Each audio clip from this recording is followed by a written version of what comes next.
Bienvenue dans cette revue de presse maghrébine et on l'entame avec le quotidien national Le Matin. Le journal nous parle du discours prononcé hier par le roi Mohammed VI à l'occasion du 42e anniversaire de la glorieuse Marche verte. Le souverain est revenu notamment sur le discours historique de Mohamed Rizlan, un discours, je cite, lourd de sens et soulignant une seule vérité que nul ne peut contester, la marocanité du Sahara et l'attachement du peuple marocain à sa terre. Le souverain a par ailleurs assuré que dès le Maroc a eu son indépendance, bien avant que la question du Sahara ne soit consignée aux Nations Unies en 1963 et alors qu'aucune revendication ne portait sur la libération du Sahara, à l'exception des demandes légitimes formulées alors par le Maroc, mieux encore bien avant que l'Algérie ne devienne indépendante, antérieurement à tous ces faits, s'adressant aux chiours et aux représentants des tribus sahraouis venus lui faire allégeance. Notre grand-père avait souligné les droits historiques et légitimes du Maroc sur son Sahara, a résumé le souverain dans cette allocution à l'occasion du 42e anniversaire de la Marche verte. Le souverain a également assuré qu'aucun règlement de l'affaire du Sahara n'est possible en dehors de la souveraineté pleine et entière du Maroc sur son Sahara et en dehors de l'initiative d'autonomie dont la communauté internationale a reconnu le sérieux et la crédibilité.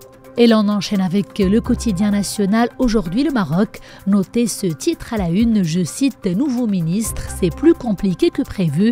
On y lit que depuis le limogeage de 4 ministres le mois dernier, l'opinion publique attend avec impatience l'annonce des nouveaux noms en remplacement, comme cela a été explicitement demandé. Mais poursuit le journal, 2 semaines sont déjà passées et on ne sait toujours rien sur le nouveau casting. Et surtout, beaucoup de questions restent posées concernant notamment la démarche qui sera adoptée par le chef du gouvernement pour la reformation de son équipe.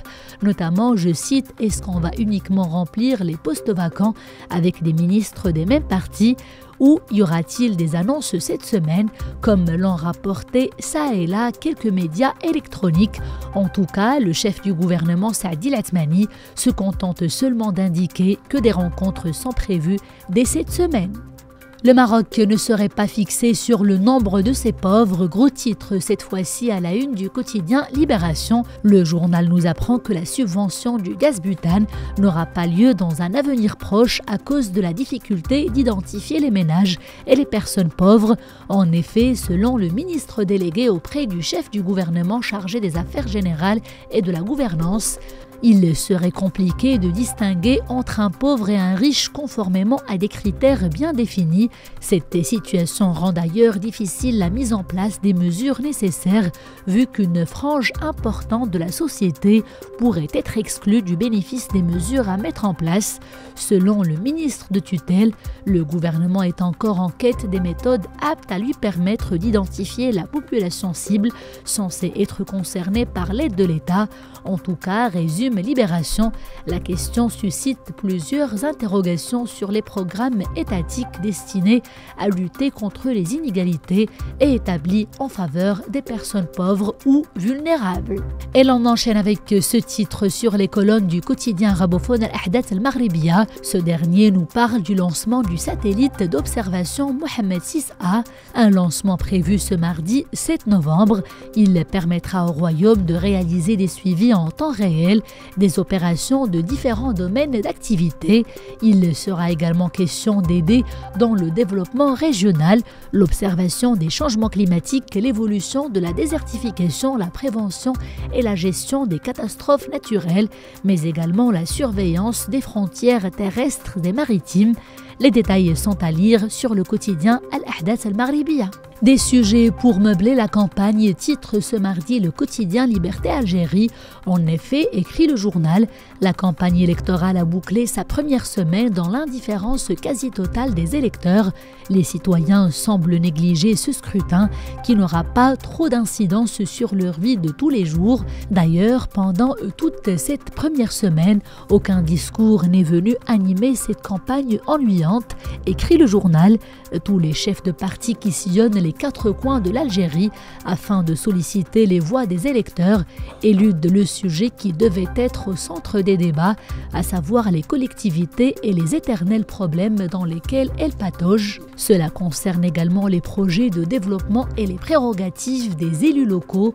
Les responsables politiques en quête des voix des électeurs préfèrent discourir sur des sujets de politique générale comme la loi de finances, la réconciliation nationale, le bilan de Bouteflika, laissant ainsi de côté les difficultés des communes algériennes. Bourse d'Alger, les raisons de l'échec, titre El Watan ce mardi. Même si elle est passée de 15 milliards de dinars en 2012 à 45 milliards de dinars actuellement, la capitalisation boursière demeure faible. Idem pour le nombre d'entreprises cotées et les niveaux d'échange compte tenu des émetteurs potentiellement éligibles au marché boursier et du niveau de l'épargne nationale que dégage l'économie algérienne. Le lancement d'un compartiment dédié au financement des PME en 2012 n'a pas changé la situation, ce qui fait qu'aujourd'hui les entreprises ne se bousculent toujours pas à la bourse. Ainsi, en dehors du marché principal destiné aux grandes entreprises et qui compte 5 sociétés, le marché des PME peine à démarrer, fait savoir El Watan. Ce ne sera que vers la fin de l'année en cours que la bourse d'Alger verra l'introduction d'une entreprise privée, une première depuis l'ouverture du compartiment. Cette PME à capital mixte public-privé, basée à Oran et spécialisée dans les études, le développement et l'exploitation de projets touristiques, attend le visa de la Commission d'observation et de surveillance des opérations boursières, et cela pour franchir le pas de la bourse d'Alger. Ouvrira-t-elle la voie à d'autres entreprises? Telle est la question. Bonne lecture.